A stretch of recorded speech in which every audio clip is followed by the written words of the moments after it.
Easy Explain the Problems of Philosophy by Bertrand Russell, chapters 4 through 6. So let's start with chapter 4. Each of these chapters has a lot going on. They're pretty big, a lot to talk about. Some of the passages are rather long, so some of them I won't be speaking through. Just going to kind of highlight them. You can pause the screen, read them on your own, but I'll kind of describe what's going on.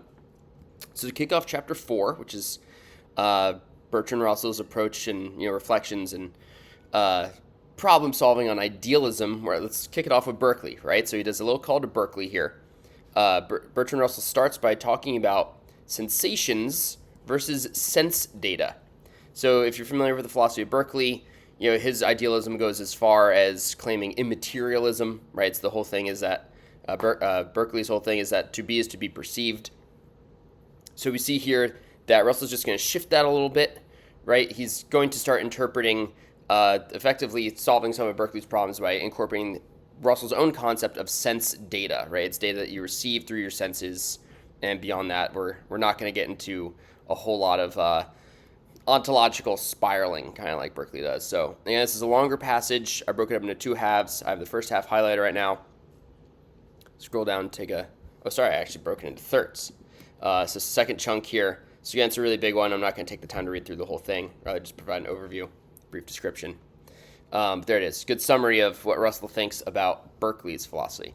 So next in chapter 4, Russell gets into his own theory of knowledge, right? Big response here. This is his project. This is really what he's working on. So he's going to divide knowledge into two sorts, and beyond that, two kinds. And this is kind of how he wraps up chapter 4. This continues into chapter 5 as well. I really think it's best to think of this as kind of like a tree diagram or like a tree structure. So the first divide is that we can have, according to Russell, knowledge of truths and knowledge of things. Those are the two sorts of knowledge that we have.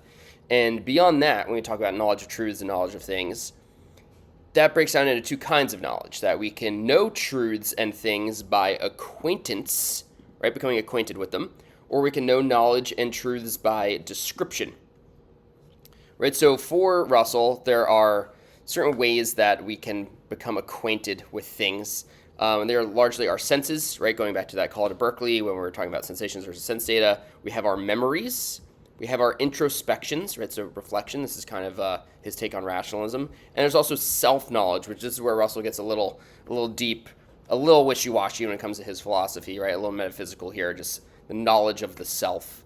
So effectively, though, you can have knowledge of truths by acquaintance. You can just come to know things as true through your senses, memories, introspections, and yourself. You can know truths by description. This can be ambiguously, right, very general, not particular, or definitely. You can have definite descriptions, very particular, instead of more ambiguous, universal. And then same thing with knowledge of things. You can know things by acquaintance, or you can know things by description. And this final divide is where Russell spends a lot of his time in his project. How do we come to know things by description? How does language work? How can I describe something to you, and how can you claim that you know it, right? So this is where a lot of his focus goes into moving forward. It's like into chapter 5. So the title of this is Knowledge by Acquaintance and Knowledge by Description. We're the two big kinds here. So a good example to kind of sum up what definite description would be are names, right? We have this whole scheme of naming. So again, a very big passage. I broke this one up as well. So here's the first chunk of it. And he goes into this one as the second part as well. I do think it helps to kind of chunk it and break it down individually. But this is just his example of how he used names as definite descriptions. We can come to know things, know truths, share that, come to try to understand that together. It's our naming system in our language. And then he introduces his fundamental principle of epistemology. Epistemology, very fancy for theory of knowledge, how we know things. So here's his take on it. Russell says every proposition which we can understand must be composed wholly of constituents with which we are acquainted. So I tried to translate that, break down the language a little farther, make it a little more clear, right? Give it a little more detail. So every definite description we can claim to know has to be made up of particulars and or universals, right? Just we're talking about something specifically or something very generally that we derive from either our senses, our memories, our introspections, and our selves. So I hope that helps to kind of clarify that a bit. But yeah, I think that's a good fundamental principle there. And with this knowledge comes power, right? So here's another good, slightly longer passage by Russell, but I think it does a good job to kind of encapsulate the big theme here in chapter 5. Moving on to chapter 6 on induction. So we're going to move from Berkeley to Hume.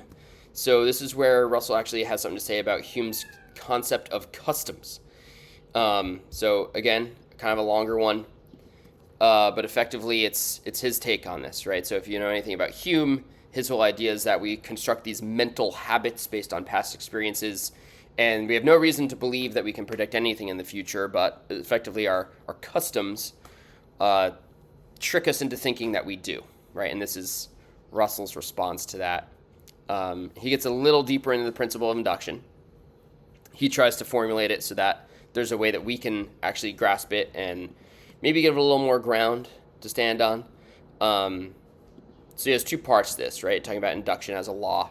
And if you read it, I actually really like his use of A and B terms here, right? So if you read it, if you track that, it starts to make a bit of sense.